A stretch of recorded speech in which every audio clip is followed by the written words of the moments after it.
Grace. தகுதி இல்லாதவர்களை தகுதிப்படுத்தத்தான் கிருபை என்று நாம் சொல்லுகிறோம். ஸ்கூல்ல ஆசிரியர் என்ன செய்கிறார்? கிரேஸ் மார்க் போடுகிறார். கிரேஸ் மார்க் எதற்கு போடுகிறார்? அவன் பாஸ் பண்ண வேண்டும் என்பதற்காகவா? நிறைய பேர் அப்படித்தான் நினைத்துக் கொண்டிருக்கிறார்கள். இல்லை இல்லை, கிரேஸ் மார்க் போட்டு பாஸ் பண்ண வைக்கிறது யாரையுமே. கிரேஸ் மார்க் போட்டு அதன் மூலமாய் அவன் தொடர்ந்து படித்து முன்னேற வேண்டும் என்பதற்காகவே. மற்றபடி பைனல் எக்ஸாம்ல அவன் பாஸ் பண்ண வேண்டும் என்றால் கிரேஸ் மார்க் கிடையாது. அவனே பாஸ் மார்க் எடுத்தாதான் பாஸ். கிரேஸ் என்பது பைனல் எக்ஸாமினேஷனுக்கு முன்கூட்டியே அவனை தகுதிப்படுத்துறது, அவனை வளர்க்கிறது, அவனுக்கு ஒரு ஸ்பிரிட் கொடுக்கிறது, அவனுக்கு ஒரு நல்ல ஒரு உத்வேகத்தை கொடுக்கிறதுக்காக கொடுக்கப்படுகிறது கிரேஸ். யாருக்கு கிரேஸ் தெரியுமா? யாருக்கு கிருபை கொடுக்கிறார் நம்முடைய ஆண்டவர் தெரியுமா? யாக்கோபு 4:6 சொல்லுகிறது, ஆதலால் தேவன் பெருமை உள்ளவர்களுக்கு எதிர்த்து நிற்கிறார், தாழ்மை உள்ளவர்களுக்கோ கிருபை அளிக்கிறார் என்று சொல்லி இருக்கிறது. ஆக தாழ்மை நமக்கு இருந்தால் கிருபை வருகிறது என்று வேதம் சொல்லுகிறது. 1 பேதுரு 5:5 அப்படித்தான் சொல்லுகிறது. கிருபை தேவன் கொடுத்து விட்டாலே கிருபையை வைத்தே பரலோகத்துக்கு போக முடியாது. பரலோகம் போவது அவனவனுடைய கையில் இருக்கிறது. அவனவனுடைய கிரியைகளின்படியேதான் பரலோகம், கனிகளின்படியேதான் பரலோகம்.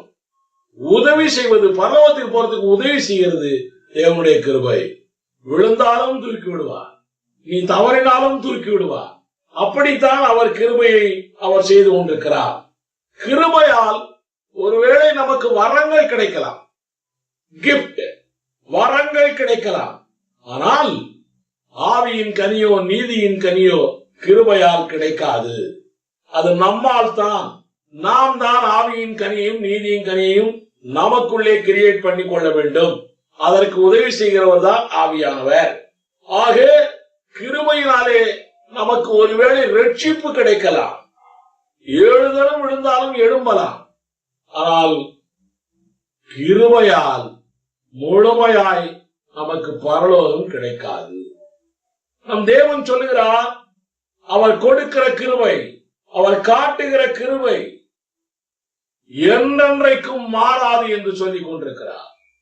ரோமர் 11:29 வாசித்தோம் என்றால், தேவனுடைய கிருபை வரங்களும் அவர்களை அழைத்த அழைப்பும் மாறாதவர்கள் என்று சொல்லி இருக்கிறார்.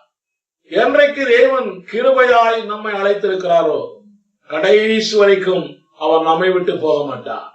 என்றைக்கு அவர் கிருபையாய் நமக்கு வரங்களை கொடுத்திருக்கிறாரோ, நாம் பாவியாய் விழுந்து போனாலும் சரி நம்மை விட்டு அந்த வரங்களை எடுக்க மாட்டார். நம் தேவன் கொடுக்கிற தேவன் தானே ஒழிய எடுக்கிற தேவன் அல்ல. சிம்சோனுடைய வாழ்க்கை வரலாற்றை படித்தீர்கள் என்றால் தெரியும். அவன் எவ்வளவோ தவறான காரியத்தில் விழுந்து போனவன். ஆனாலும் கடைசி நேரத்தில் கிருபையாய் அவனுக்கு தேவன் வல்லமையை கொடுத்திருக்கிறார் என்று நாம் பார்க்கிறோம். உங்களுக்கு சொல்லுகிறேன், கிருபை என்பது அப்படி என்றால் ஆசீர்வாதம் என்பது அப்படி அல்ல. ஆசீர்வாதம் என்பது தேவன் கொடுப்பது அல்ல. நிறைய பேர் தேவன் கொடுப்பதாக நினைத்துக் கொண்டிருக்கிறார்கள். ஆசீர்வாதம் என்பது நாம் சுதந்திரித்துக் கொள்வது. தேவன் ஆசீர்வாதத்தை எடுத்து கொடுப்பதில்லை.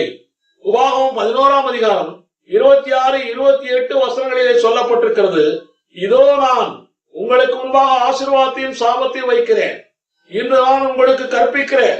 உங்கள் தேவனாகிய கர்த்தரின் கற்பனைகளுக்கு கீழ்ப்படிந்தீர்களானால் ஆசீர்வாதமும், உங்கள் தேவனாகிய கர்த்தரின் கற்பனைகளுக்கு கீழ்ப்படியாமல் இன்று நான் உங்களுக்கு விதிக்கிற வழியை விட்டு விலகி நீங்கள் அறியாத வேறே தேவர்களை பின்பற்றுவீர்களானால் சாபம் வரும். அதே போல உபாகமம் 30:15-19 எழுதப்பட்டிருக்கிறது. இது கிருபையாய் தேவனே கொடுப்பது அல்ல, இது தகுதி இல்லாதவனை கொடுப்பது அல்ல.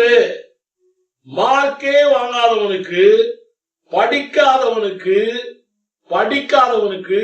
ஸ்கூலுக்கே வராதவனுக்கு, கொஞ்சம் கூட மார்க்கே வாங்காதவனுக்கு எந்த டீச்சராவது கிரேஸ் மார்க் போடுவார்களா? உங்களுக்கு ஒரு கதையை சொல்லுகிறேன். போலீஸ் ரோட்ல நிக்கிறார். நாம எல்லாரும் ரோட்ல போய் கொண்டிருக்கிறோம். அப்போ அந்த போலீஸ்காரர் சொல்லுகிறார், நீங்கள் வலது பக்கம் போக கூடாது, இடது பக்கம் தான் போக வேண்டும். வலது பக்கம் போனால் ஆக்சிடென்ட் ஆகும், இடது பக்கம் போனால் நல்லபடியாக போய் சேரலாம் என்று சொல்லுகிறார். அப்போ இதிலிருந்து என்ன தெரிகிறது? வலது பக்கம் போனால் அங்கே பிரச்சனைகள் உண்டு, இடது பக்கம் போனால் நன்மைகள் உண்டு.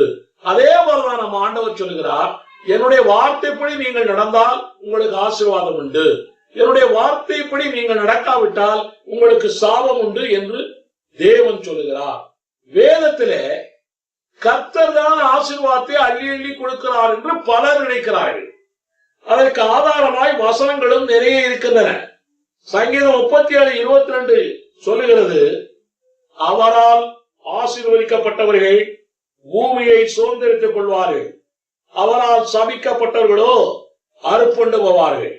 இப்படி சங்கீதம் 128:5, ஆதியாகமம் 14:19, உபாகம் 28:11 இப்படி வசனங்கள் எல்லாம் சொல்லுகிறது கர்த்தரே ஆசீர்வாதத்தை அளிக்கிறார் என்று சொல்லி. 1 சாமுவேல் 1:5, ஆதியாகமம் 20:17, உபாகம் 28:20-27 இந்த வசனங்களிலே ஆண்டவரே சாபத்தையும் மனிதன் மேலே கொடுக்கிறார் என்று எழுதப்பட்டிருக்கிறது. இது எப்படி இருக்கிறது என்றால், தேவன் ஆசீர்வாதத்தை கொடுக்கிறார்.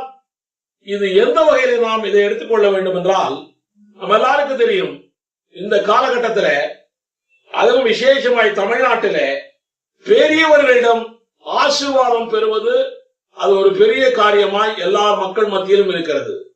அந்த வீட்டுல பெரியவர் இருக்காரா, அந்த ஊர்ல பெரியவர் இருக்காரா, அவர் காலில் விழுந்து ஆசீர்வாதம் பெறுவார்கள். உடனே அவர் சொல்வாரு, நான் உன்னை ஆசீர்வதிக்கிறேன், நான் உன்னை ஆசீர்வதிக்கிறேன் சொல்வார். சொல்றதுதான் உண்டே ஒழிய அவர் ஒன்னும் அள்ளி அள்ளி கொடுக்கறது இல்லையே, ஆசீர்வாதத்தை அள்ளி அள்ளி கொடுக்கறது இல்லை. அந்த பெரியவர் அவர் வாழ்த்துகிறார், அவ்வளவுதான். அவருடைய வாழ்த்துதலினாலே நமக்கு வாழ்க்கையில வளர்ச்சி உண்டாகிறது. அந்த வாழ்த்துதலினாலே, ஆசீர்வாத வாழ்த்துதலினாலே நமக்கு வாழ்க்கையில வளர்ச்சி உண்டாகிறது.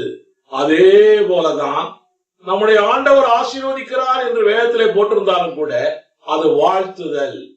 அந்த வாழ்த்துதலின் மூலமாய் நாம் வாழ்க்கையிலே உயர உயர எழும்பி நாம் போக முடியும்.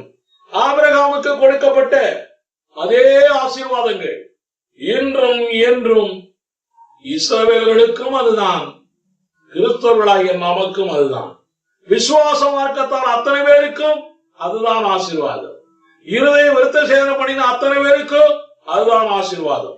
ரட்சிக்கப்பட்ட அத்தனை பேருக்கும் அதுதான் ஆசீர்வாதம். ஆனால் அதுல ஒரு கண்டிஷன் உண்டு. வசனத்தை விசுவாசித்து அந்த வசனத்தை கிரியைகளிலே காட்டினால் மாத்திரம்தான் நீ ஆசீர்வாதத்தை சுதந்திரித்துக் கொள்ள முடியும். இது அன்றைக்கும் உண்டு, இன்றைக்கும் உண்டு, என்றைக்கும் உண்டு. இயேசு சொன்னா பூமியிலே 100 மடங்கு ஆசீர்வாதம் நமக்கு கிடைக்கும் என்று சொன்னார். அதுவும் கண்டிஷன் தான். மார்க் 10:29, 30 வசனத்துல இயேசு சொல்லி இருக்கிறார்.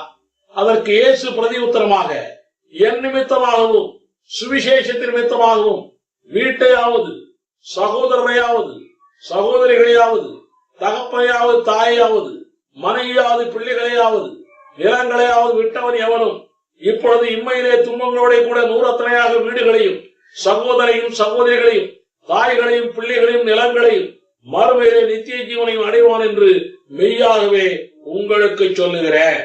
ஆக இந்த ஆசீர்வாதம் 100 மடங்கு ஆசீர்வாதம் வித் கண்டிஷனோடு தான் ஆசீர்வாதம் கிடைக்கிறது. சிலர் சொல்லுகிறார்கள், கிறிஸ்தவன் ஆகிவிட்டாலே நமக்கு ஆசீர்வாதம் வந்துவிடும் என்று. இல்லை இல்லை, அப்படி என்றால் இன்றைக்கு கிறிஸ்தவனாய் இருக்கிறவன் எல்லாரும் நிறைய பேர் ஏழைகளா இருக்கிறார்களே. காரணம் என்ன? நிறைய பேர் கடன் பிரச்சனையோடு இருக்கிறார்களே, வியாதியில் இருக்கிறார்களே, தோல்வி மயத்தில் இருக்கிறார்களே, குழந்தை இல்லாமல் இருக்கிறார்களே, வேலை இல்லாமல் இருக்கிறார்களே, திருமணம் இல்லாமல் இருக்கிறார்களே, பிள்ளைகள் சரியில்லாமல் இருக்கிறார்களே, படிப்பு இல்லை, ஒன்றுமே இல்லாத நிலையில் இருக்கிறார்களே. காரணம் என்ன? கிறிஸ்தவனானாலே போதாது, வசன கிரியை இருந்தால் மாத்திரம்தான் ஆசீர்வாதங்களை சுதந்திரித்துக் கொள்ள முடியும். இதை நாம் காட்டி ஆசீர்வாதத்தை பெற வேண்டும் என்றுதான் கிருபையாய் உங்களை அவ்வப்போது தேவன் தூக்கி விடுகிறார்.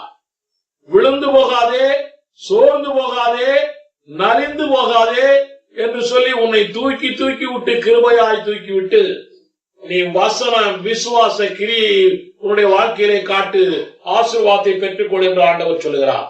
கிருபையாய் உங்களை அவ்வப்போது தூக்கி விடுகிறார். கிருபையினால் தான் நாம் எழுகிறோம். எழுந்த நாம் விசுவாச கிரியைகளிலே வளர்ந்தால் ஆசீர்வாதத்தை நாம் சுதந்திரித்துக் கொள்ள முடியும், சுதந்திரித்துக் கொள்ளலாம். இதற்கு ஆவியானவருடைய ஒத்தாசை நமக்கு தேவை. ஆமென். நான் உண்பது உடுப்பது எல்லாம் கர்த்தர் கிருபையே, நான் இந்நாள் வரையிலும் உயிரோடு இருப்பதும் கிருபையே. என் எண்ணம் ஏக்கம் எல்லாம் உந்தன் கிருபையே,